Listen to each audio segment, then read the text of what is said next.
हिंगोलीच्या वसमत तालुक्यातील पांगरा शिंदे परिसरामध्ये मुसळधार पाऊस बरसलाय। त्यामुळे नदी ओढ्यांना पूर आलाय। यामुळे दूध व्यावसायिकांना पुराच्या पाण्यातून जीवघेणा प्रवास करावा लागला, तर अनेक पिकांचं नुकसान देखील झालंय।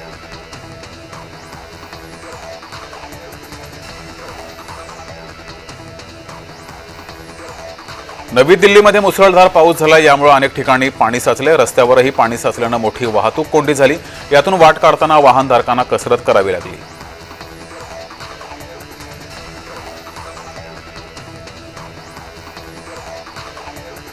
उत्तर प्रदेशच्या प्रयागराजमध्ये मुसळधार पावसानं कहर केलाय। सध्या पावसानं विश्रांती घेतल्यानं पूर ओसरू लागलाय। यातच अनेक ठिकाणी गाळ आणि घाण साचली आहे। रस्त्यांवरील गाळ पालिका कर्मचाऱ्यांकडून काढण्यात येतोय।